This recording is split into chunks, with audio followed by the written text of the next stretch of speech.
Mental Crack Podcast contains information that may not be suitable for all listeners and is not recommended for everyone. Its topics are sometimes graphic and always a little bit edgy. So, unless you like getting calls from your school's counselors about Krampus like we do, you may want to send your kids off to go do something else for a little bit. But for now, go ahead and grab a drink and settle in. It's time for Mental Crack.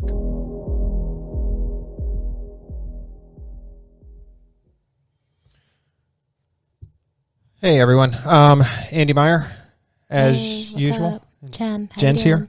Still learning my equipment. I was going to play a cool cricket sound right now to kind of denote the lack of production on our part. Just press the button. No. But yeah, I've changed jobs recently. Jenn has been doing family stuff while I've been going through that transition, and there's been a lot of upkeep on our side. So those are my excuses for me. Yeah, whatever Jenn wants to add, by all means. I don't really want to make excuses for myself. Thank you. Okay. Could be like a game. Anyway, the other thing that I'll throw in there is that typically whenever we close the door to the recording area, we have two dogs that will push their way in to make sure that they're included in the fun. So I've only latched it. So if you hear background noise, I do apologize, but we're running in a working house right now. So we're doing the best that we can. And with that, welcome to Mental Crack. And here is Jenn to lead us in. I think we're doing the best that we can, just like everybody else out there. So, missed you guys. Kedmela Felcha, 100,000 welcomes to you. I'm out of practice, y'all. Thanks for coming back to join us or joining us for the first time. Thank you to folks who have emailed, texted, messaged asking when the next podcast would be up. I'm glad y'all are still out there, and it's really encouraging for Andy and for me when we have folks sharing how interested they are for the next one. So thank you guys for that. Here on Mental Crack, we discuss killers, cults, and crimes, and always with a proper drink on the side, as well as the psychology behind the madness. You know, me, the psychologist, that's what I do. This episode is dedicated to Jess Thomason-Maraschiello, a one-woman show that is Paint with Jess and Printy Princess. So please visit her website to check out her calendar of Zoom classes and DIY kits. It's kind of like a sip and paint kind of thing. You might not think you have an artistic bone in your body, but this lady can change that misconception. In addition to her classes and her kits, she also books private painting parties. Our kiddo's 10th birthday party was a huge success thanks to Jess. And Jess was a trooper. We had, 9, 10-year-olds, almost 10-year-olds that had to get wrangled in to pay attention, to do the painting that Jess was providing via Zoom. She was so patient with them, and they really just loved being there working with her. We're also thrilled to share a special discount code from Paint with Jess today. Use the code MCP5 to get $5 off your purchase of a Zoom class or a DIY kit at paintwithjess.com. Now, in addition to painting, Jess is also a printing whiz. She's working with us to design our limited edition Mental Crack t-shirts. I promise I'll get it done one day.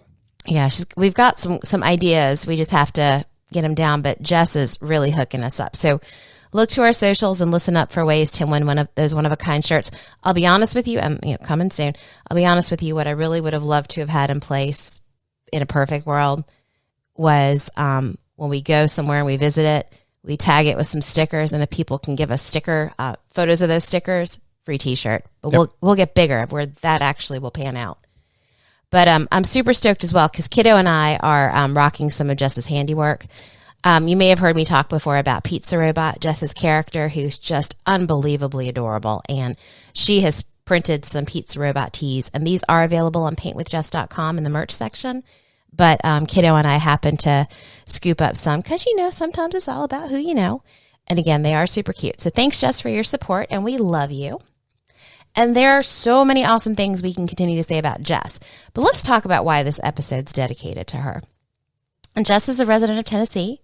And when she and I first got to know each other playing the office trivia, she tipped me off to today's topic after listening to our first podcast episodes. So Jess, this one's for you. We present episode 6, Get on Your Knees. It's time for those New Year's resolutions. And the only thing I'll add before we get into this is before we did this podcast, Jen was just talking about bombing stickers. So Those of you that know us know that we're Jack White fans. We were just in Nashville and caught 2 of the supply chain issue shows for the part of the traveling of Fear of a New Dawn, the Fear of a New Dawn release. And we did bomb a sticker somewhere near a Jack White landmark. So if you can find that one and send us a picture, we'll figure out something to get for you. For the first we will person that send you it. some awesome shit. Yeah, we'll figure it out. So, yeah, we had a blast in Nashville. We were there for about 4 days. It was more expensive than we were expecting due to supply chain issues and everything else getting marked up. But, hot chicken is good at any price. So, Jen, do you want to add anything on the travel before I get into the show? It is actually in your paragraph. Oh, it's in my paragraph. So there you go. See, and this is what happens even when I give the script to you well before to read. I don't run scripts. I run bullet points. Oh, God. How I present. But anyways. Get on with it.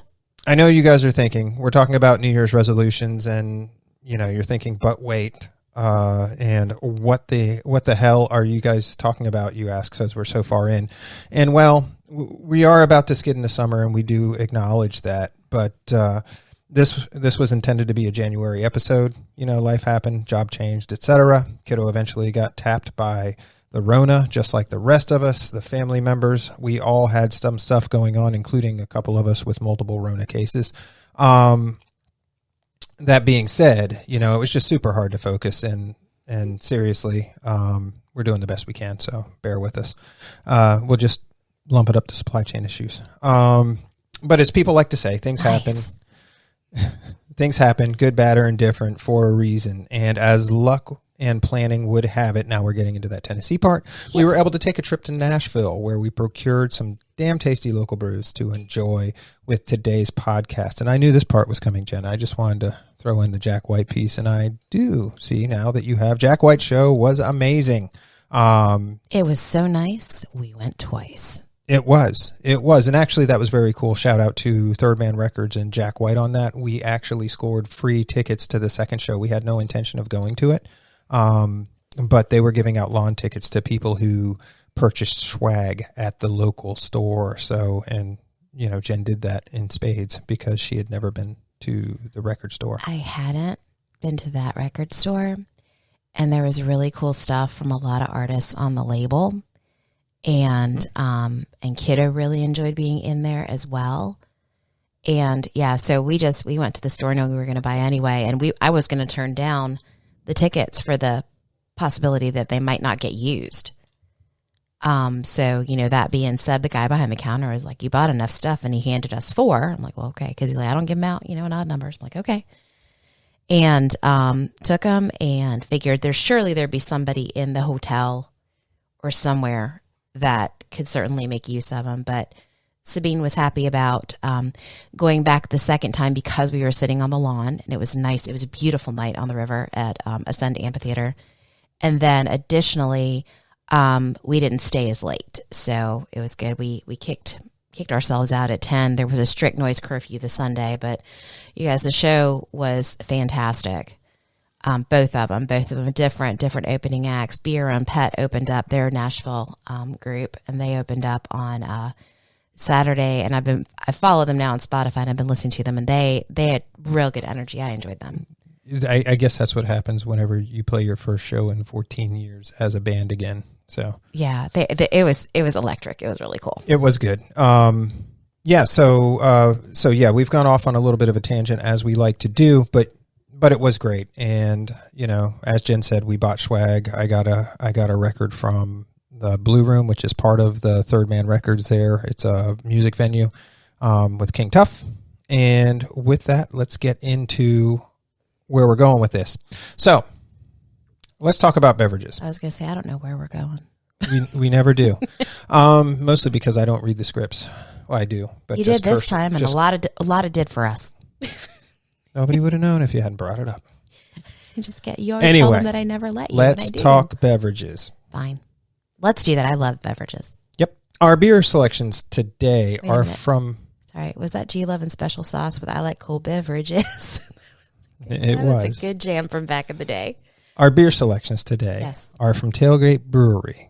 And they have 4 tap rooms throughout Nashville, Music City, USA, Cashville, Nashvegas, Trashville if you catch it on a hot day with a trash truck at the top of the Honky Tonk Highway. Ugh. Yeah, that was the worst day ever. That was not this trip. That was a previous trip. Also known as the Buckle of the Bible Belt, and where they have been named one of the best craft breweries. Not Nashville itself, but TailGate Brewery. And TailGate is fiercely independently owned, and they have been in action since 2014. Please visit their website. They do have a docu-series called Growing a Craft Brewery, and it looks at the trials and tribulations of getting up and running as a craft brewery in a very corporate world. As always, their information will be available for the public on our Patreon page, and we visited the HQ on Charlotte Pike for some snacks and some happy bevs. Of course, we got some cool merch and a chance to talk with some of the amazing staff. And today we are featuring a Lager Project German Pilsner. The first ones are my selections, and then I'll go through Jen's. The second is Tennessee Gold, which is actually their flagship beer. They describe that German Pilsner as sweet, crisp, and biscuity with a 5.5% ABV. Love me some biscuits. Yeah. Go ahead. And then the Tennessee Gold is just their standard. It's their flagship beer. Yep. And then, which is why I got it. I actually had it several times there, and I really enjoy it. It's just a good drinking beer, or a good beer for drinking. Both. Then next we have the Trees Chesta Chiba. Okay. And first, well-balanced darkness, grapefruit bitterness, and white grape juice is 6.2% ABV. They want you to know that it does contain lactose. I look at the artwork on the can, and I'm just reminded we've been posting pictures on that Metal Crack IG and as well as on our Facebook page. But Andy's got some cool reels of just these really neat art panels that were done for specific limited runs of beers that feature like Dave Chappelle. And who else we got? We had Stan's dad. There was Homer Simpson. There was like every real Godzilla. Cool iteration. Godzilla. Yeah, it's cool. So Andy did a really nice reel of that, which we'll make sure to post on the page. And it was Dave Chappelle as the crackhead. I can't remember his name. I can't either. Somebody drop it off, but in our chats. But it had him as on Fear Factor as the crackhead. Throw it on our YouTube. Yep. And so I could just picture him going, Joe Rogan. And going through I know, it's awesome with the scratchies and stuff. And Yep. Yeah. Anyway, the Frito fingernails. Okay, moving on. The next selection, which is really one that Jen wanted, she had one at our hotel room, and I bought one because I was interested to know what it tasted like, and it's a watermelon margarita goza. It's their spring summer seasonal sour, light, refreshing, a low ABV goza. That's brewed with a splash of sea salt and sweet watermelon, 3.5% ABV. Doesn't have any lactose, by the way. And I did have that up in the room when we were got back after a day of tooling about, and it is pretty good. It has quite a, I don't know, I like it because it is very light, and it was very enjoyable. Yep. Then when you get to Jen's selections, and you have the passion fruit peach mango schnack, or it's a sour schnack, excuse me. So I'll find that for you. I'm going through and rolling on their website. So refreshing and crushable mango, the nose, tart raspberry, and berry as you drink with passion fruit on the tail. So I'm guessing it's mango on the nose. Yeah, and these guys have started running since before I get to then actually I'll do this one before I do this one, so we can keep them in families. Then we have the blackberry raspberry red currant dark chocolate schnack. It's got a lot of stuff in it, and I'm excited about it. And let's see what we got. Subtle chocolate aroma, raspberry on the nose, a swirl of sweet currant, blackberry, tart raspberry, and a hint of Tootsie Pop in the sip. Raspberry on the exhale, 5.5% ABV, contains lactose. And once you finish, you can tell us how many sips it took to get to the center of that schnack. Got it. I'm on it. I might start with that one. Yep. And then the last one that we have for 3. Just kidding. The last one that we had before we get to opening one is the Seltzy Bay, which is a hard seltzer, which is a little bit of out of character for Jen because I don't think I've ever seen her drink a hard seltzer. No, because it makes me think of crap like White Claw. And that's a mango, isn't it? It looks like peaches to me. Mango. It's mango. Does it peaches? Though? It says mango. Mango. It's a fruity tropical mango hard seltzer, 4.1% ABV. And Andy was keeping it in groups. And actually, one of the tailgate locations is a dedicated seltzery. Yep. Now, when we were there, the couple days before we got there, they had a key lime that was their most recent launch. Yeah. Launch. And the key lime pie sour snack. We didn't have it. And to be honest with you, at the point where we got to be at tailgate, our timing was very off. So we had really honestly just eaten breakfast. So we got snacky snack foods, which were really good. Like the wings were good. The wings were good. You did not have them, but they were good. I don't eat wings. And the little bread, cheese, garlicky Happies. Yeah. They had a cute name to them. But yeah, those are really good. I will refer to them as pizza pucks of doom. For cholesterol. The last thing I'll add before we move on is that, Jen has mentioned lactose several times. And what I will say is that lactobacillus has a way of rounding off the front edge of the bitterness of hops. Bitterness. And it kind of pushes up the fruit flavors. So whenever people talk about a taste of fruit, not a lot of times, it's not super common, but some people will push lactobacillus into the mix as a fermenting agent, and that will kind of cut some of the bitterness out. All right. With that, like we said before, this episode was initially intended to be a New Year's resolution thing. The only thing to say about New Year's resolutions here in the month of May, other than they are probably long since forgotten, is that most of them are health related, and getting and staying healthy, losing weight, getting fit, eating in a more healthy fashion, quitting those bad habits, etc., is usually what people tend to gravitate for resolutions. But what if we told you that there is a group in Tennessee that has a solution that can make you one of the proud, the few, that will actually make you a resolution achiever, and that or be damned anyway, for real. And with that, Jen. All right. So first up, I'm going to go ahead and pop my Tootsie Pop. We'll see how this goes. And I'm going to pop my Tennessee Gold. All right. It's pretty. I love the artwork on this. Go ahead. 1.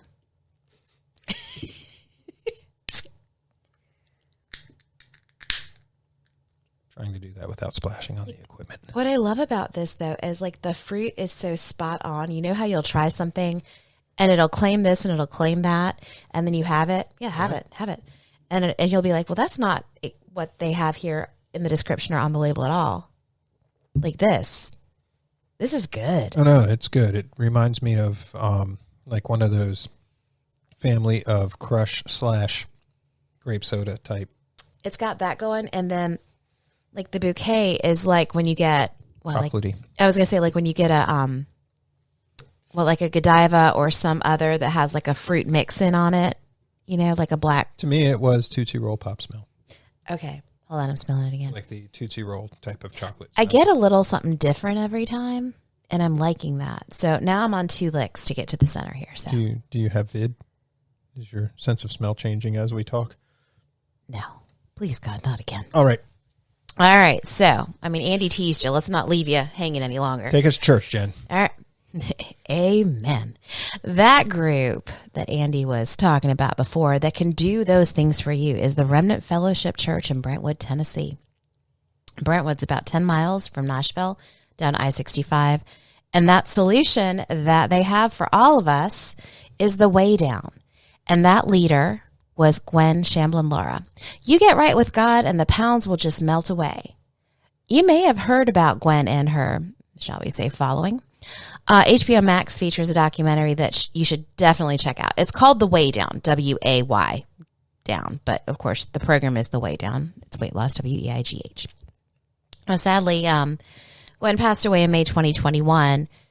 And actually, this is when Jess was like, did you hear recently? And then she sent me the article about the cult. And that's really where things started up for this topic. But Gwen and other leaders of the Remnant Fellowship Church crashed into Percy Priest Lake in Smyrna, Tennessee, shortly after takeoff as they were embarking on a trip to Palm Beach to attend a Make America Great Again rally or event. Her husband, Joe Lara, was piloting the plane without current qualification to do so. The people that lost their lives that day included Gwen and Joe, Gwen's son-in-law, Brandon Hanna, David and Jennifer Martin, and Jessica and Jonathan Walters. But here goes. How did a weight loss plan become a religion? How did a weight loss, we'll call it a quote-unquote revolution, become a cult? We've covered one famous cult, Jonestown. And as we go through the story of Remnant Fellowship and the Way Down program, we're going to remind you of the characteristics of a cult. And then you can chew on this food for thought. Recall that dictionary.com defines a cult as a system of religious veneration and devotion toward a particular object or figure, a relatively small group of people having religious beliefs and practices guarded by others as strange or sinister, and a misplaced or excessive admiration for a particular person or thing. Well, let's begin with the first important ingredient, the charismatic leader. Gwen Shamblin Lara. She was born February 18th, 1955 in Memphis. Her father was a doctor, which sparked her interest in the medical field. She had an undergraduate degree in dietetics and a master's degree in food and nutrition with an emphasis, if I can speak. An emphasis. In biochemistry from the University of Tennessee in Knoxville. Gwen was a registered dietitian, consultant, and a faculty member at Memphis State University for 5 years. She also worked for the Tennessee Department of Health. Gwen grew up in a very religious household, and her family followed the Church of Christ. The Church of Christ is described as an ultra-conservative form of Protestantism, if you want to say it the correct way, and Protestantism. I like a protest. Anyway, I actually Protestantism. will now say it like that forever. You should. And they have very strict rules. A nod at Chandler Bing, and could it be any more conservative? I don't think so. Yeah, me neither. Anyways, the reported aim of this church is to practice the New Testament version of the Bible. And the churches are independent of one another, so a single church can govern itself and establish its own rules. The church Gwen grew up in did not permit female parishioners to speak or preach the word publicly, and as such, women were also forbidden from being church leaders. Additionally, music was not allowed in these churches, and Gwen would eventually change that. Excuse me. It was noted that Gwen's studies in nutrition intensified when she went to college. As a child, she was described as having eyes bigger than her stomach. She would clean her plate at all meals and was said to have a restless hunger even after finishing her meals. I just want to throw out there, though, it used to be what? Our parents would remind us if we wanted to waste food and not eat what was served us. You know, there's starving kids here, starving kids there, starving kids everywhere. I always wonder why my parents just wouldn't send the starving kids the stuff I didn't. Like, if they're starving so bad, why should I be eating? How's that helping them? But anyway. Yes. I don't think we've said that to kiddo. No.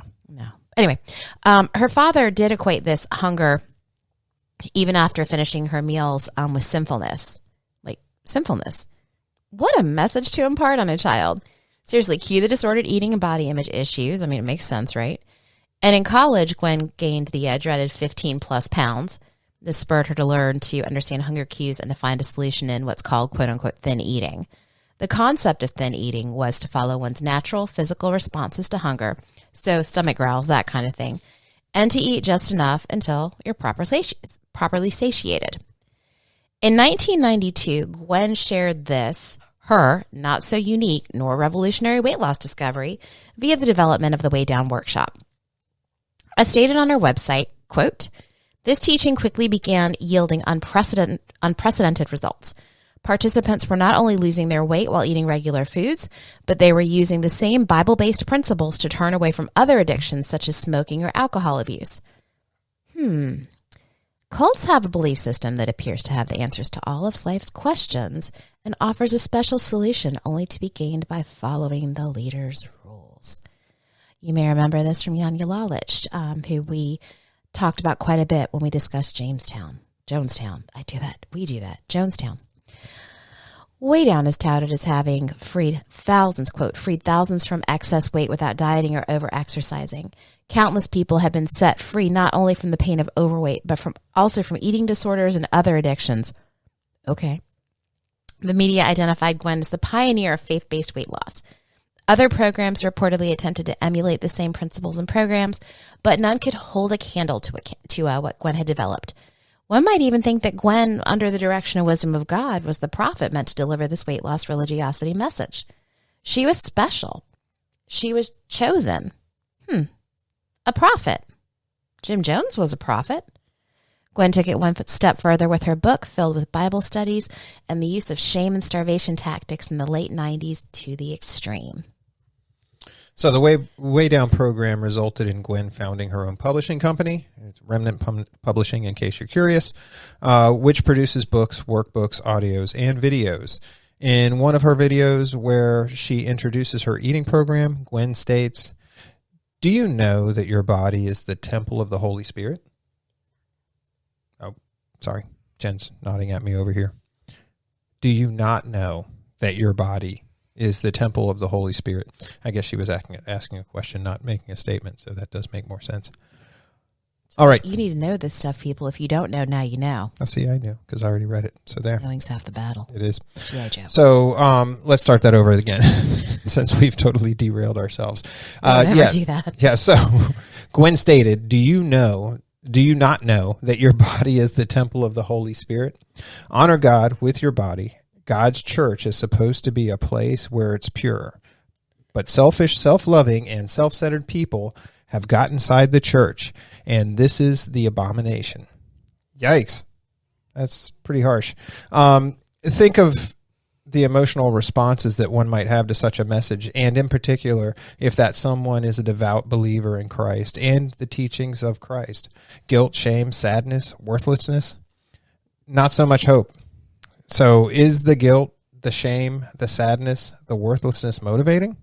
Is it positively motivating? Is it a motivator of a downward spiral of self-destruction? And what is this weight loss prophet appealing to? If I follow her without question, will I get right with God and go to heaven? In 1999, Gwen left the congregation of the Church of Christ in Memphis when she decided to create her own house of God. The Remnant Fellowship was built in Brentwood, a well-insulated, affluent suburban area in the wealthiest county in Tennessee. This area has been referred to as the Brentwood Bubble, and it's been said that there is no real diversity in the community whatsoever. And Gwen's home residence was the Ashlawn Plantation, where she would hold lavish parties, including weddings, with a guest list comprised solely of the congregation members. A well-insulated, self-sustaining paradise with no real need to be in contact with the outside world. And that's pretty provocative whenever you look at how cults work. I was going to let Jenn read, but Jenn would like me to continue on. Read. No. I got you. When Gwen founded the Remnant Fellowship Church, it was likely a sign that she believed in using her voice as a woman to preach, which was taboo in the church she grew up in, as I mentioned before. And she wanted to share her weight loss advice mixed with religion. And the church focused on God above all, not the Trinity, and the fear of that God.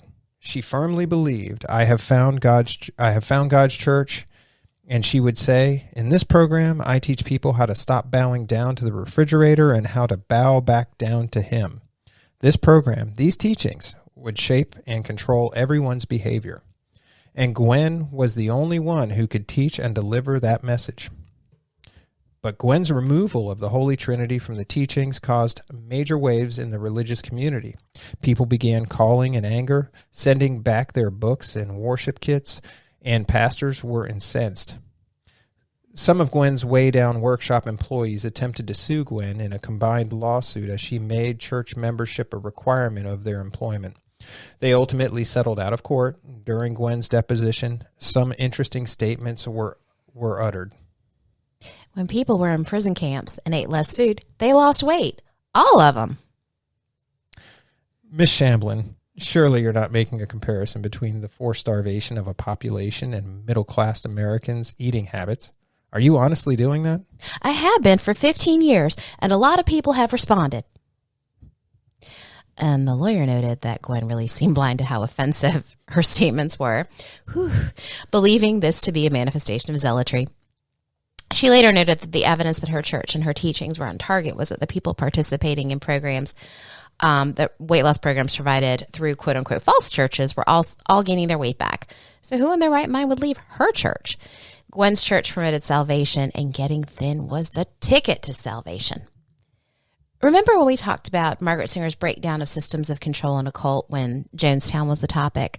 We're going to kind of consider it in portions here. In going through the documentary series, these are the kinds of things that stood out to me as far as, what I thought they were standout. Ex-church members had reported the following. If you were not losing at least 2 pounds per week, you were told to fast. I see that as a manifestation of the leader's control and shaming of church members. Some people were reported to have fasted for 40 days. Again, that leader's control, shaming of church members, and maybe that congregant's desire to please the leader.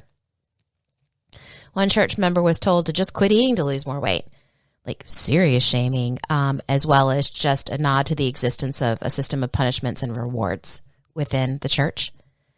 The faster you lose weight, the holier you are. That was the premise. Also, the fact that you must live under God's authority, which for this church meant following Gwen. She was the voice from God, the prophet. So that was calling for that unwavering dependence, or calling attention to the unwavering dependence on the leader and her inner circle, strict authority, excessive veneration for a particular object or thing or person. Gwen always told us that she was the voice of God, she was the prophet, and who were we to think we could question what God was telling her? Essentially, exactly prior to the statement prior. Members were encouraged to use the talents of others in the bubble to prevent contact with the outside community. So there we go, promoting that isolation, or encouraging that isolation, promoting dependency on the church structure, making that dependency on the structure permeate every aspect of the person's daily life. Again, becoming more insular, encapsulated within a bubble, and having little to no knowledge of outside world goings on. And one person was quoted to say, the church, it's wrecking families, it's wrecking kids, it's giving them eating disorders, it's ruining marriages, it's giving people PTSD, social anxiety, depression, suicidal thoughts, self-harm, all because of this person who has to look good in her community. Also, people who tried to leave the church by divorce had been threatened by Gwen that the church would support the ex-spouse and finance whatever it took, if there were children involved, to remove the child from the departing person's custody. So instilling fear, threatening, and instilling a sense of powerlessness. You can't leave, right? And somebody's been quoted to say, it's not been about God in a long time. She's going to twist and manipulate the Bible into fitting her agenda. But you can't question her, right? Because she's the prophet and she's the direct voice from God, right? So, yeah. And then finally, as Andy pointed out above, she did not adopt a holy trinity in the way that she conceptualized worship. But one ex-churchgoer said that her holy trinity is money, prestige, and power, and that she was also quoted to have said, if you want to control anyone, you take away the thing that they love the most. And just looking at the church's website, the current website, the grandeur striking. The church itself is almost a palace. I mean, the thing's giant. The photos of congregation members look, overdone. Groups of women in strikingly similar outfits, all smiles, kind of remind me of like those groups of sorority chicks that all pose the same way and similar outfits, and it's just sickening. Children wearing these turn-of-the-century looking ensembles as if they were little angels. Gwen always smiling for the camera with her hair getting bigger and bigger after each photo, like insanely big. And her face getting thinner and thinner. Yeah, and her body getting more and more frail looking. Yeah. And her hair was insanely big, and it was done for free by somebody who is a church member. And of course, you don't criticize the prophet's hair, but I loved it because the interviews that they did, people were like snickering about it. Yes, is bad. Again, just like the community of Brentwood where it was located, you don't see any real diversity when you look at the church websites. And in the docuseries, the people of Remnant Fellowship are described as, and kind of compared to the Stepford Wives or the Handmaid's Tale, as it being about, appearances, all about reputations and appearances. The church itself presented an idealism, one that it was apparently easy to get sucked into. And in striving for idealism, self-destruction is often a very, very real possibility. And the one shaping that idealism through rewards and punishment, that was Gwen and her church leaders. Yep. And real quick before we move on to the next piece, you made the statement about it looking like a group of sorority chicks. And, well, yeah, but that's what happens whenever, if you think about the days that we used to go to industrial dance night, there were a lot of people there that looked strikingly similar too. Anytime you get into a group of like-minded people, and that group of like-minded people is moderately tight-knit, and you have social structures based inside of that, and you can think of the different social structures inside of my topic that I'm mentioning here, and you can think, oh yeah, those people did kind of dress all the same. It's like-minded people, or those who appear to want to look as though they are like-minded. Yeah, no, exactly. But anytime you have an insular type ball of people, they are going to start having a certain level of groupthink and a certain even the level nonconformists conform. Yep.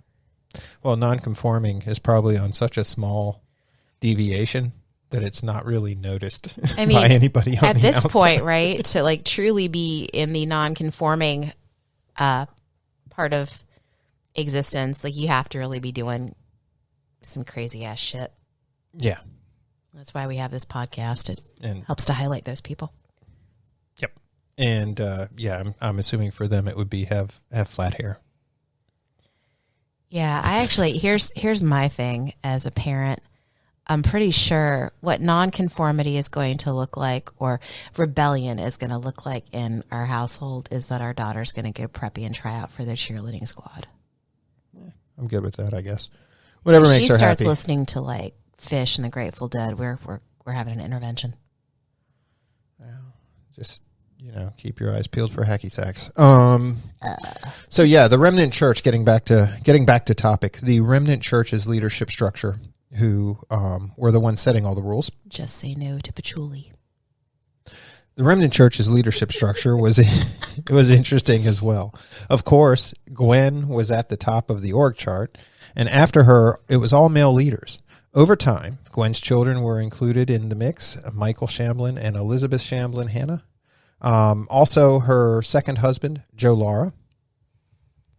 But what about the first husband, David Shamblin, who was with Gwen for 40 years until she decided to allow divorce in the church in order that she may marry her second husband?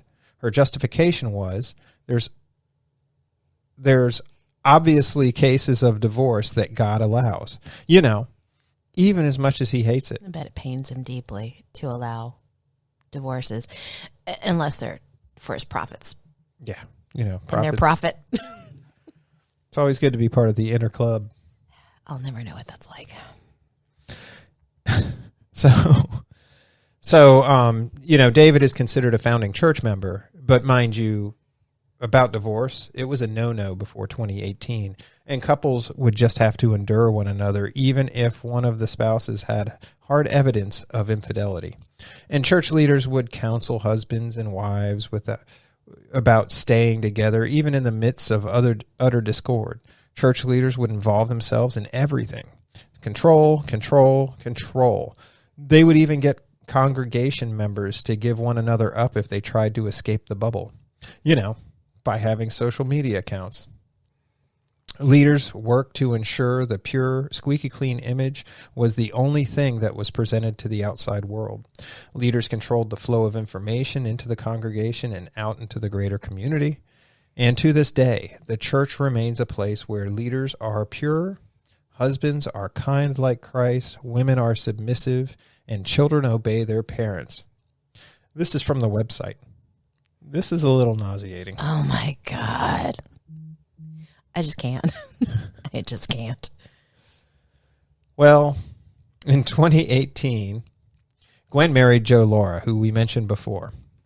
And he was a minimally talented actor and aspiring country music star. He played Tarzan on like NBC's Movie of the Week, but it was like, was it like Tarzan Takes Manhattan or some shit like that?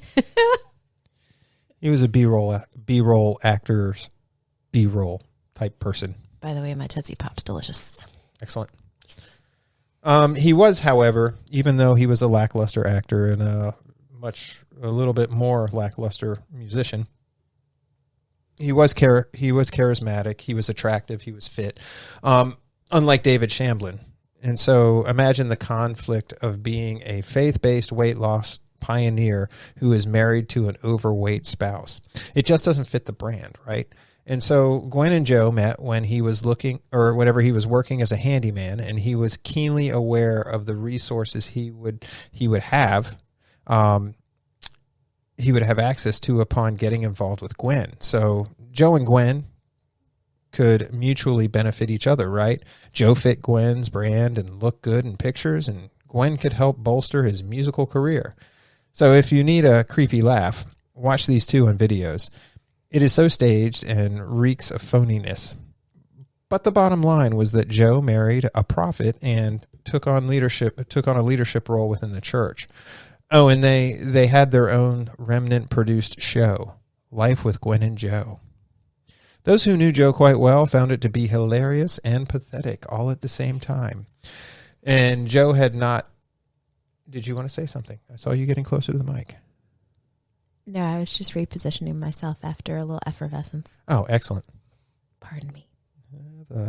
The problem of bubbly drinks when you're podcasting. But the schnack is so good. It is. It's a schnackety schnack. Joe had... Schnicky, schnacky, schnack. Joe had not ever had a religious side, and he was clearly playing a part for money. But again, he was a leader described by an ex-member as a bought and paid for by Gwen Shamblin escort. That's an awesome quote. Yeah, that's a great quote. It makes me so happy. I actually said, Andy, you have to read through that because I think that is probably one of the best quotes that's come out of the research. Yeah. Yeah, and you know, the other thing I'll add is that if you're an actor by trade, right? Yeah. I mean, why not get a permanent gig in a reality show that is your life, right? Yeah. So it's not like, I mean, you're so insulated anyway if you're going to join a cult. So your friends can laugh at you, but you'll never know. You'll never know. Next. What you going to get? Let's go with the... He holds his can up to me. He's like, next. She's the keeper of the cooler. I have them within easy reach of me. Just going to point out, we are following the FA Cup final match, the men's. It's Liverpool-Chelsea. It has gone to penalty kicks at this point. So there's still, it went into extra time, no goals having been scored. So I am going to break when Gavin sends me the message so I can be happy about it being Chelsea. Of course, yes, Jen, you're a Tottenham fan. Why would you do that? What's going to be horrible is if they lose now, and this is now memorialized in the podcast as a... But remember how much... Poking you in the ribcage, Gavin. Do you remember how much you like editing? Not only after disasters, but in general. It'll help us. It'll help us all. But if I do pause, I apologize because while Andy was reading, I had messaged Gavin to please let me know what was happening. All right, Jen. Back on task now. FA Cup final women's match is tomorrow at 9:30. Jen would not have been a very good parishioner. No. Back on task. I'm back on task now. So prior to his marriage to Gwen, Joe was involved with and fathered a daughter with Natasha Pavlovich. The two met in 1984, both being aspiring actors, and they were an on and off type of couple for several decades.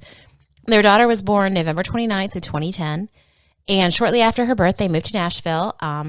Again, Laura wins, right? So that he could pursue his music star dreams. Like what? Music City, USA. It's the place to go. Moving to Nashville was part of a deal that Natasha and Joe made with each other. And if Joe's musical career aspirations did not pan out by the time their daughter was of kindergarten age, they would move to Chicago. And in Chicago, they would both be able to find work, and Natasha's family would be close by to assist them. However, when that time finally arrived in 2015, Joe refused to move. ultimately filing a police report accusing Pavlovich of sexually abusing their 4-year-old daughter in order to retain custody of her. And according to Pavlovich, interviews between their daughter and doctors revealed that Joe was lying. And by this point, their relationship was irreparable, hers and Joe's. And her daughter was miserable in the protective bubble of the church compound.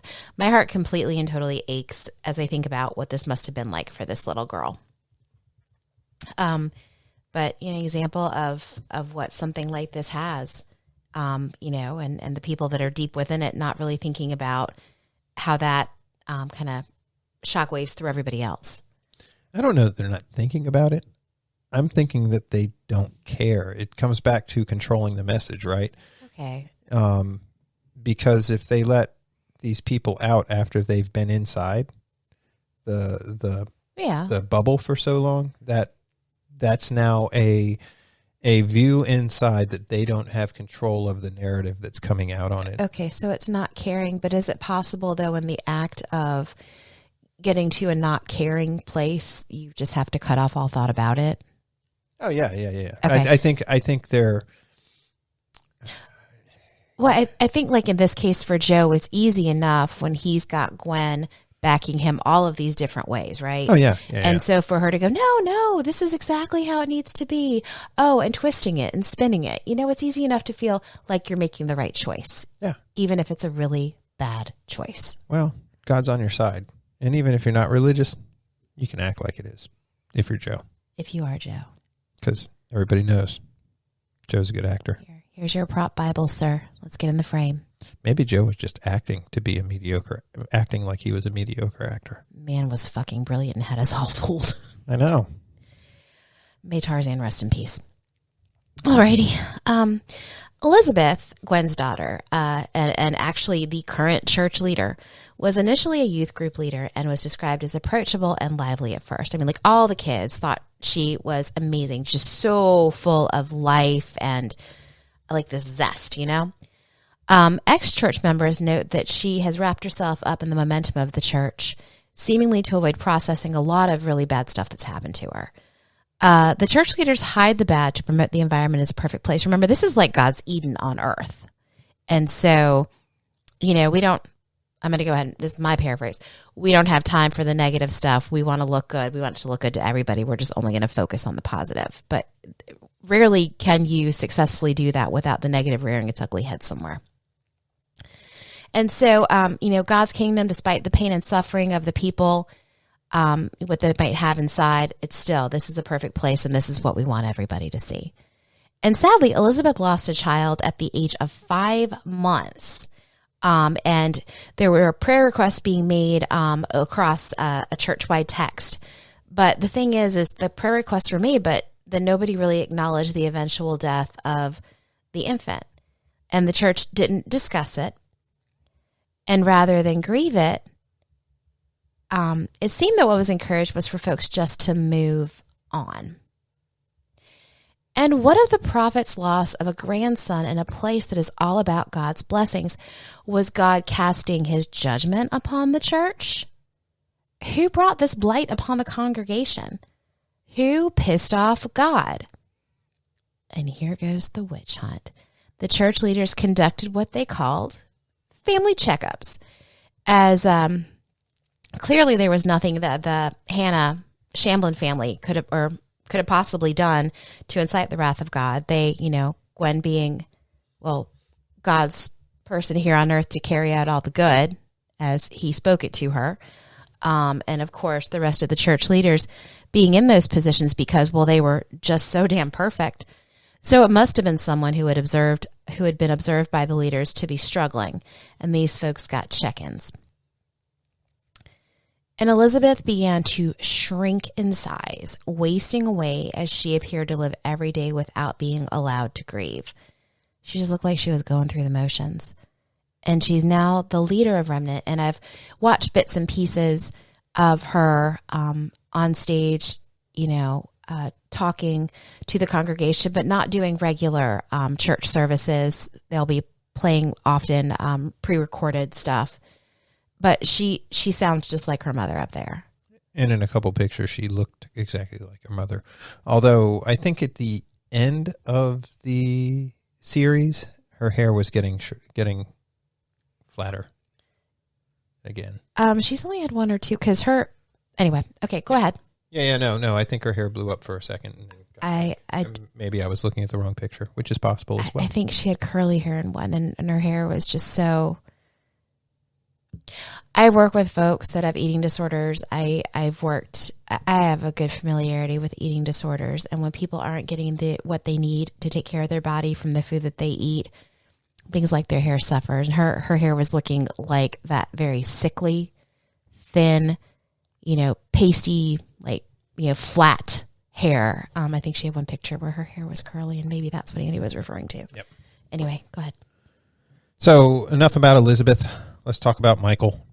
Michael was Gwen's son, and he was initially a happy young man with serious musical talents, unlike Joe. Thankfully, not sharing genetic material. Correct. His expected participation in the church as a leader resulted in him leaving it several times so that he could do what he wanted to do. His dream was to be a musician, and he hoped to gain record deals. And as the church seemed to become an impediment, he grew to want no part of it at all. So he bailed out a few times. But his struggles with depression and subsequent alcohol abuse were never acknowledged, and it just didn't fit in with the church vibe.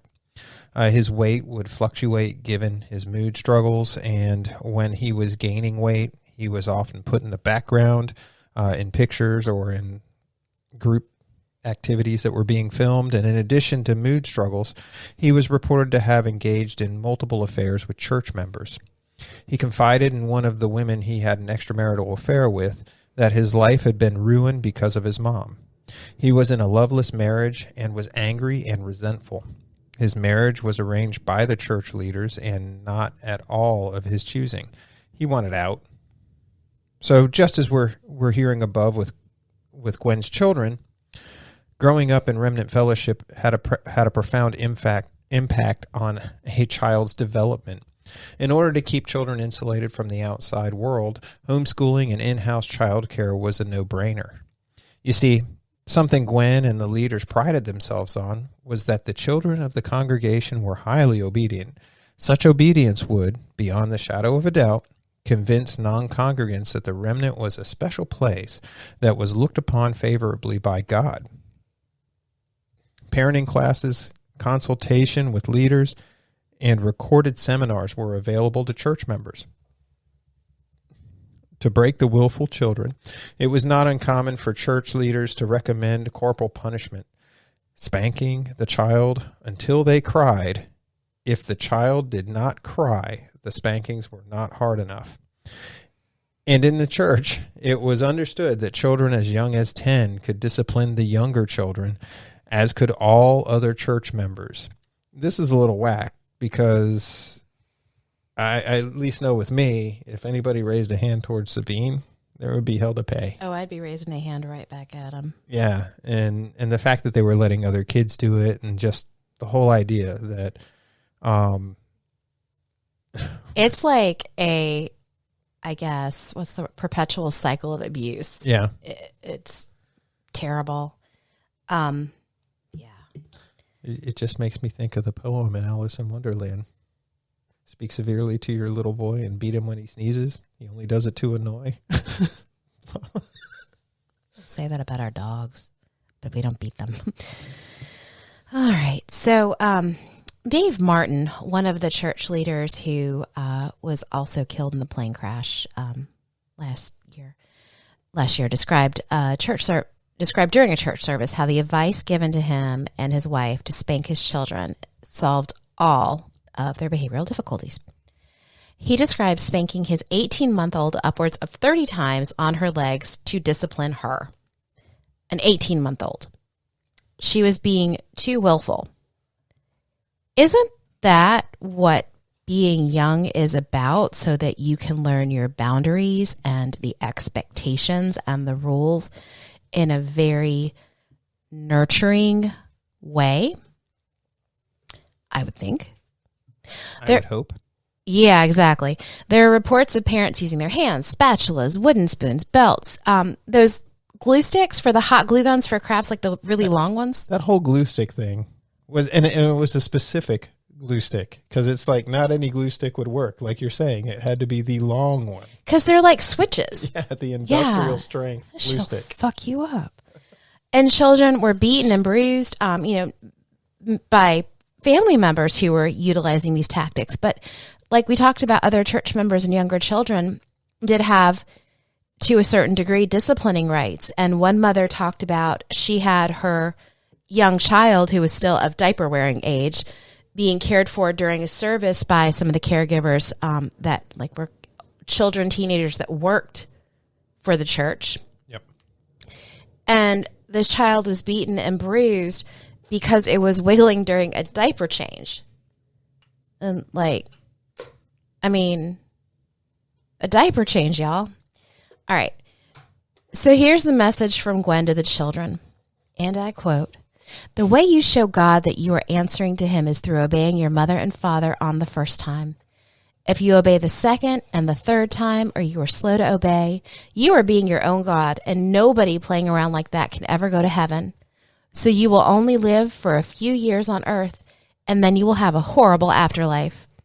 If you do not obey mommy and daddy the very first time, you will be taken out, and you will be very, very sorry." Yep. Wow. Yeah.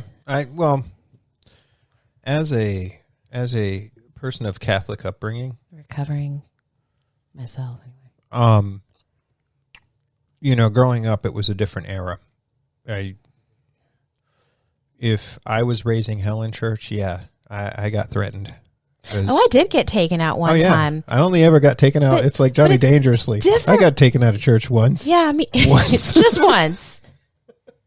But that's the thing, when it's your own parents making that call instead of church leaders telling you that this is what your parents are going to do. Yeah, and it wasn't like something that was a hair, which I think in this scenario, and you have to excuse us for your chips, we are having some crisps. I think these would be truly defined as crisps, even though they're Pringles. The can says potato crisps, so yes. But that's the thing, is that typically it wasn't just like an arbitrary, you're going outside if you raise hell during mass. It took a couple tries. You really messed up. You were warned multiple times. Yes, you had full understanding that this was going to go down. It didn't come out of nowhere. And you may have been told 3 or 4 times before you threw something that may have gone several pews and hit somebody else in the back of the head, maybe an old lady. So you may have actually somewhat deserved getting taken outside, but you had to work. You did. And again, it was the parents making the choice, not the church leaders. Oh, God. You memorialized it. Chelsea lost. There you go. Gavin, I'm sorry, sir. God. Gwen, damn it. She was a god. She's a prophet. There's a difference. Not to Gwen. All right. Oh, God knows. he does. And I didn't. I told you. Okay, so where are we at? Oh, yeah. Well, we were talking about glue sticks. That's what started. We were talking about glue sticks. Oh, and wiggling during diaper changes. And Gwen telling kids that they were going to get taken out. But I like it because you will be taken out and you'll be very, very sorry. So, was a sniper hidden to take them out? Would the parents take them out? Would a hellmouth open up and swallow them, take them out? I just really liked that it was the phrase, you're going to get taken out. Were they going to get whacked by a mobster? Hey, Tony, go get that kid. He was wiggling. Fast as feet out. I was gonna say. I'm sorry. Look, this is completely Sopranos driven. Now, mind you, my adoptive mother, Italian as the day is long, and we go crazy over some Zeppelin's feet out. And I love watching it because it brings back those memories of being with family. But please don't, it's not any type of defamation, please. Can I wait till I finish my gabagool? You know, they got the best gabagool over here. Oh, gabagool. All right. So, what has just happened in the last 3 minutes? Okay. We got on a sidetrack about Catholicism. And then talked about getting taken out, and you moved that to a kind of battlefield sort of thing. Yeah, and then Chelsea got taken out. Gavin, Sorry. I'm so sorry. I love you so much, Gavin. I'm sorry that the Liverpudlians did it too. Yeah, I'm not that powerful. You know I didn't do it. You know I didn't cause that. I don't know that I didn't cause that. So, while I chew on this crisp in the microphone, which is very bad etiquette, we were talking about children getting changed and beaten for wriggling. 18-month-olds, I think. I'm almost done with my Tootsie Pop. Okay. And I was getting ready to get us back on, but go ahead. Please. Is that what you were trying to do? That's what I'm doing. Well, and you did it with crisps in your mouth? I did. Okay. All right. So let's. And it worked. So, okay. I can't. Okay. So, serious face. Okay. But obviously, parents, even in general, much less pushed by whatever the church doctrines or beliefs were of how things should be handled. It's very easy to see how this could go very, very wrong very, very quickly. And a couple from Atlanta, Georgia, Joseph and Sonia Smith, they did struggle with their children. Their son, Joseph, who wasn't very old at all, was known to store knives under his pillow, and he threatened the youngest child, whose name was Malik. And Malik eventually was reported to have died from SIDS. Now, Joseph and Sonia sought assistance in managing their children's behavior, and Gwen and her circle, they were the only ones that could that would be allowed to help them, or they were the only ones who were sanctioned to be able to help this couple with those difficulties. In 2003, 8-year-old Joseph was murdered, and it was all too evident that the cause of his death was the discipline that his parents were handing out. His body was badly bruised, beaten, and scarred, all except for the palms of his hands and the soles of his feet. And his death actually occurred 11 weeks after that of Malik. And how did Joseph die? Well, he was being disruptive during a church service and was placed in a wicker trunk. And he kept popping his head up and opening the lid of the trunk. And so obviously that wasn't okay. So it was secured with a bungee cord. And as the bungee cord was being placed, the lid of the trunk was dropped forcefully and it hit him on the top of his head. And at the end of the service, he was unresponsive. Investigating officers served a warrant to the church, and during their search, they uncovered multitudes of audio and video recording. Even a call between Gwen and Sonia Smith. Remember how Jim had all of his tapes and all that? But when questioned about the tape, where Gwen praises the Lord for Sonia's successful controlling her son's behavior by beating him and locking him in his room with nothing but a Bible for a full weekend, Gwen insisted that the tape had been fabricated or tampered with. Remnant paid for the Smiths' bail as well as their legal team. However, the couple received life sentences plus 30 years. After all of this hullabaloo, some leaders involved in the lawsuit either chose to step down or were ordered to step down. Either way, keeping in mind that our timeline begins in 2021 and is all but linear as we have discussed Remnant, most of the story takes place after the murder of Joseph Smith. So the church just kept on. And it keeps on today. Of course, denying many of the reports of ex-members that we've discussed above. And there you have it, gang. It's been a long journey, as most of them are. But today we discussed a cult that began as a weight loss program and became a formal church. It made its leader rich beyond belief and destroyed the lives of so many, including that leader in the long run. The worst part is that in general, the leaders saw absolutely nothing wrong with what was going on. And after the plane crash, it's hoped that other church members will see their way out of the grasp of Remnant without hopefully the fear of reprisal by the leaders. And as we said before, Elizabeth is now the leader. Following in the footsteps of her mother, Michael was finally able to file for divorce, perhaps being a step on a journey of healing, and Elizabeth and Michael were well cared for in Gwen's will. The church, however, this church that she loved, that she grew, that she used as a vehicle to eventually get a divorce because, God even understands sometimes.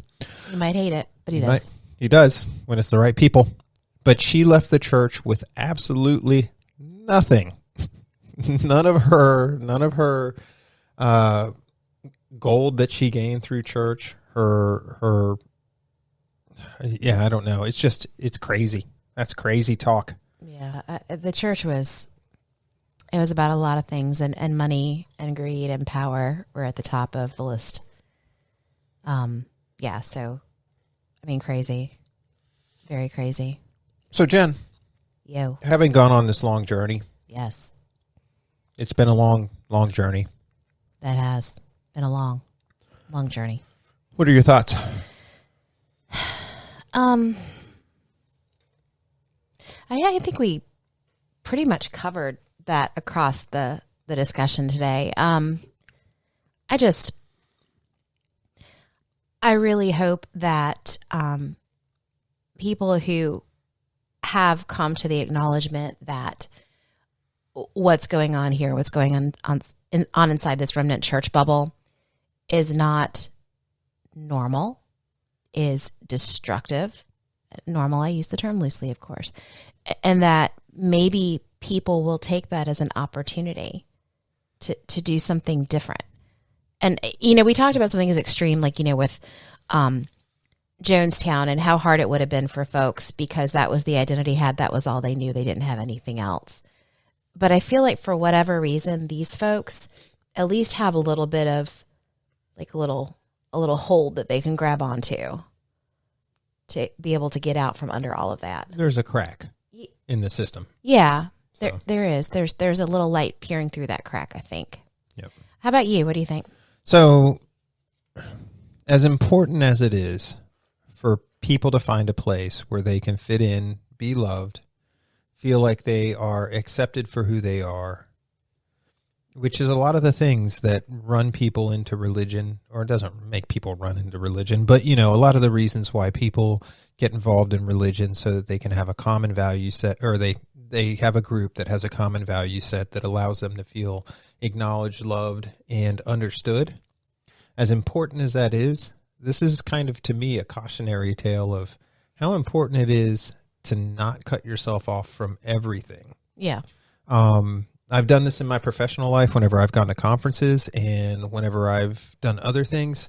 As somebody who writes a lot of used to write a lot of standard operating procedures and look at how things were done inside the company, it was always important for me to go to conferences. And the reason that was important is the way I've referred to this with my coworkers is it's always important to be able to look and talk with outside influences so that you can spot your crazy, because people get normalized to crazy. Mm-hmm. It's not something that happens quickly, but it's something that, we'll let that slip and then we'll keep moving. It becomes its own accepted culture. Yeah. Yeah. Because what ends up, usually the reason it happens is because there's some pain point. You lose efficiency or whatever it is in business.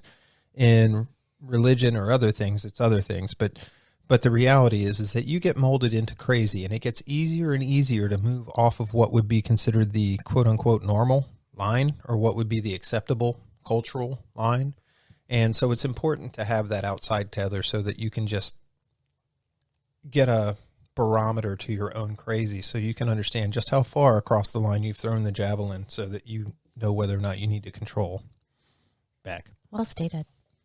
Very well stated. Any other thoughts you'd like to share? I really want to go back to Nashville again. I want more hot chicken. Yeah, so this is the thing about Nashville. There are some very cool parts of Nashville, and I'm sure I'm going to get a raft of, actually, it's not true. All 12 of you that are listening to our podcast may have opinions on this. Maybe you've never been to Nashville, so you don't know any better. I have been to Honky Tonk Highway now 3 times. 2 of the times I've gone, it's just been a little bit depressing. One time that I went, it was actually a lot of fun. So Honky Tonk Highway, for those of you that have never been, is those stacks. It's like down towards the waterfront. It's where it's like the Bourbon Street of Nashville. Just follow your nose. There are bars that are anywhere from 2 to 6 stories tall. And the concept in practice is really cool. I mean, the fact that you can walk into a bar and you have a band that's playing, and these bands, I can't give them enough credit because I talked to one of them in the trip that I was there for work because I had like 8 hours before my plane flight, so I went there with a friend. The other 2 times he was with us, and apparently those were the not fun times. But Well, anyway. it's a different mindset whenever We'll you're with your acknowledge it. family. Yeah, no, I will. And it's not you guys. It's there's a different mindset. So whenever it's just me and I'm only worried about me, it makes it easier for me to dodge the things that I want to dodge, right? Yep. I'm not having to worry about, is that crazy person going to run at my family? Because if they run at me, then whatever, it's just me. But that being said, the idea behind the bars is that you have these floors, and on each floor you have a band, and those bands may be playing the same style of music. They may not. If you go into Kid Rock's bar, so he has a honky tonk, and on the Like first 4 or 5 stories tall. Isn't it? Yeah. Yeah. And the time that I went in there, it was country on the bottom. It was beach music on the second floor. Third floor was rock, acoustic, and then the fifth floor was almost like speed metal meets rap. It was crazy. I mean, and it's just interesting. And the reason I give those musicians so much credit is they're doing long sets. They're doing 2 to 3 hour sets, if not 4 hour sets, depending on the bar. And these are all musicians that are hoping to get famous one day. So it is really kind of a cool concept of just allowing musicians to get their music out there and to be able to play. And a lot of it's cover songs, but there are some of their songs mixed in there.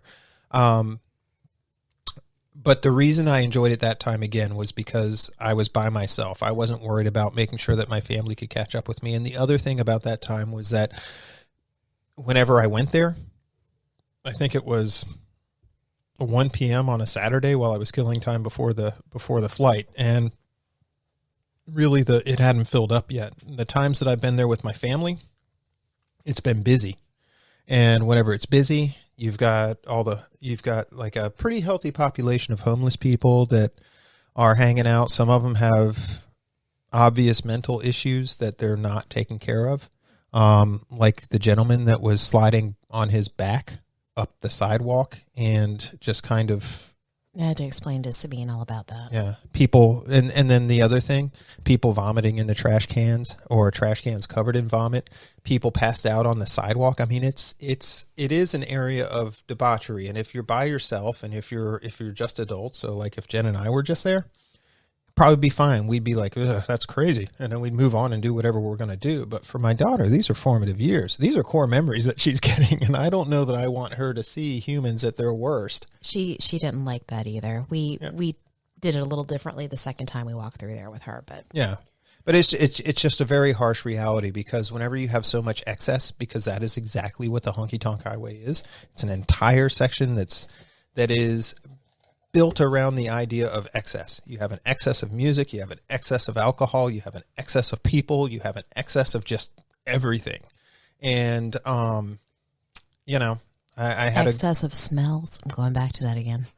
Even that time, the time we went this time, there was a trash truck halfway down. At least they had the good sense of parking the leaking part over the grate. So apparently somebody, and where we got the Trashville thing from, we went to go see Tottenham play Man City. For the ICC. Yep. And it was July. This was back in 2017. Yeah, and I want to say it was July. It was probably 100 degrees when she got the heat index involved. And if you've ever seen the Honky Tonk Highway up at the top, they'll mark it off as a pedestrian only section, which it was that day. So the trash truck was parked perpendicular to the road. So it was parked across like 3 lanes or 4 lanes or however many lanes. Well, I think it's 4 lanes. It was parked across 4 lanes of the road, and it was just draining the liquid out of the truck, and it was running all the way down the Honky Tonk Highway in what was probably above 100-degree weather in July. And just shit on fire. The entire place smelled horrible. And our daughter, who at the time was 5. Yeah, she did ask. We went and bought her rasher, which was her stuffed pig. We said, you want a souvenir from Nashville, and she went for the least Nashville thing, which I respect. The most North Carolina thing, a pig. But But what did she ask the person? Why does it smell so bad here? Why does it smell so bad here? They should call it Trashville. And I feel for the people, because the people that are working in those stores are just trying to make a living. That poor lady behind the counter was like, very true, and at least you get to leave. I think that's what was going on in her head at that particular time. But yeah. All of that being said, and making it sound like it's very negative. It's just that one spot. Just that one spot. Music Row, awesome. Third Man Records, awesome. Vanderbilt, awesome. So much fun. Hattie B's, awesome. You know they have a life-size replica of the Parthenon in Nashville? In Centennial Park. It's really cool. Also awesome. There's a lot of awesome in Nashville. I just don't necessarily find the Honky Tonk Highway to be one of them. Although down by there, the Nashville Predators play, which is pretty awesome.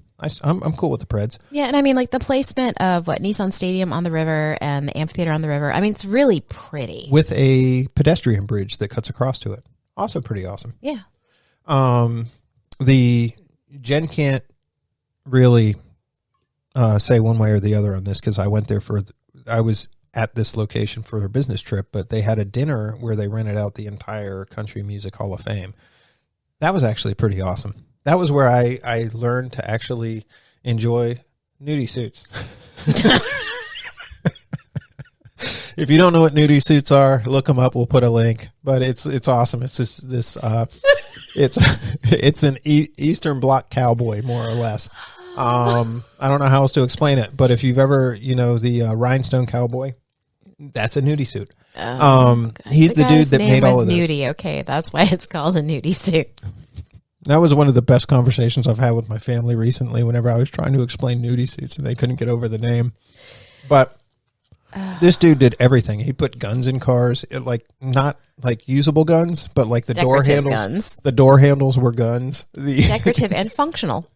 You'd have long, I want to say they were like lever action Henrys running down the tops of the fenders. I mean, just crazy. And then silver dollars all through the inside with really, I'm not going to say it was tastefully worked leather, but it was highly skilled worked leather for all the seats and everything. Anyway, we're way off topic right now. And I could bloviate on this for a while. I already have.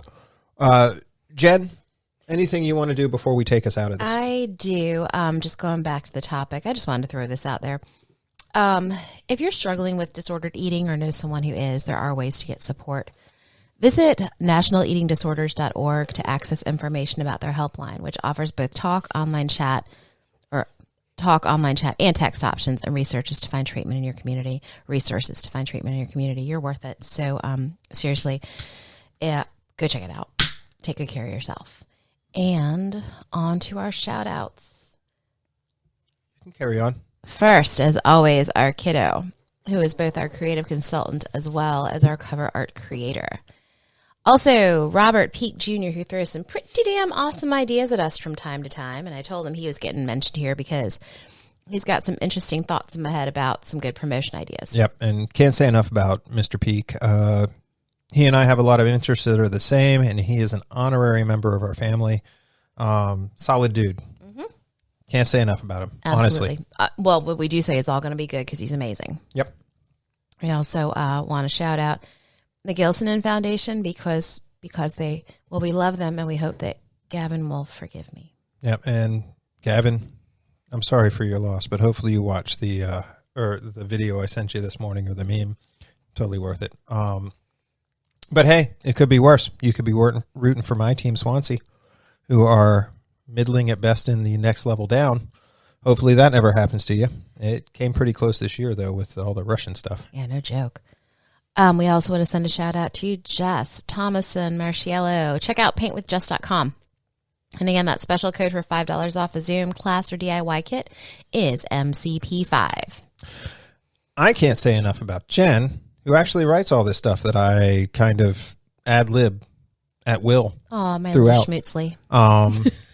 She does spend a lot of time writing this, and, frankly, without her, this wouldn't happen. This is her idea. This is her brainchild, and if you were to liken us to sports announcers, she would be the play-by-play, and I would be the color commentary. I am that stupid dude that just talks about things like food and colors. He is the Trip Tracy to my John Forsland. I wasn't going to say his name, but yeah. I mean, did. It had to be said. Ultimately, I'm the Chris Farley to your whoever his straight person. Oh, David Spade. David Spade. Yep. There you go. All right.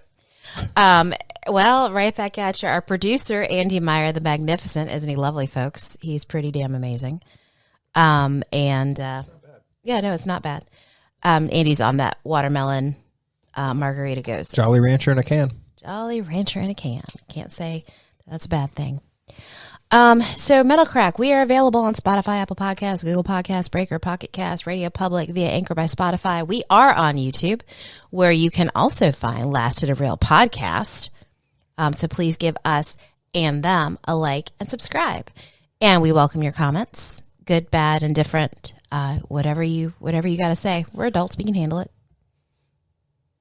Yep. And yep. I wasn't even looking at the screen. But so I'm not sure where Jen just wound. You can share the email. Please. Oh, there we go. Yeah. So sorry about that, gang. Email us at mentalcrack. That is mentalcraic@gmail.com. And connect with us on our Instagram. And that is at Mental Crack, spelled the same exact way. On Facebook, which is also Mental Crack, and the podcast. And don't hesitate to visit our Patreon page, however you, Patreon, whatever. I think they can figure it out. It's so patronizing. It is our patronizing page for access to the sources that we've consulted in the preparation for this case. And really, it was mostly Jen consulting these sources. That'll probably change over time. We are starting to do some other things. I'll talk about that here in a second. And then consider becoming a Patreon or a Patreon of the show. Yeah, well, I'm going to go with Patreon because now I'm saying it. So there. For once, Andy's had more to drink than I have. I have. I don't drink anymore, which is awesome, except for whenever I'm doing this. Lastly, as always. And hitting it up in Trash Vegas. Yeah, that's tomorrow. Lastly, for the show, thank you for listening to Mental Crack, and we'll check you next time. Slancha, bitches. Yeah, and then the last thing that I'll add, and then you can re-slancha. Slancha. I'll slancha even harder. Yeah. What I do want to say is that, obviously, we are a little remiss that it's taken us this long to do it. So we have been having meetings on the back end to try to streamline the process, because the thought is that we do want to produce this more than we produce it. We both enjoy sitting here. It's kind of like date night at the mic. I don't know if any of you listened to the Last of the Real podcast whenever they interviewed us. That happened a few times, which was nice. The Christmas special, definitely go back and listen to. But we do want to start producing this more often. And so we're looking at ways to streamline the process. You guys have noticed throughout that I am better at ad-libbing than I am at reading scripts, because my mouth moves faster than my eyes, apparently. But aside from that, hopefully we'll have the next one out relatively quickly. We do have a topic. Oh, we have. Do? Yeah. Oh, that one that you've been playing with for a while? I haven't really been playing with it, but yes. Okay. You don't have to do anything with it yet. Okay. I mean, I'll work on something else then. Yeah, but this is all news to me. This is, well, all of this is my way of acknowledging that I know that we've been a little bit lackluster in producing. And it's not we. It's mostly me. Jen's been producing and going through life as well. So, excuse me, I'm burping while I'm effervescency. But anyway, I just wanted to thank you all for taking your time. I know your time is valuable, and we definitely appreciate you showing up and listening. Absolutely. And if you're still here, check you next time. Slancha. Yeah, chachos.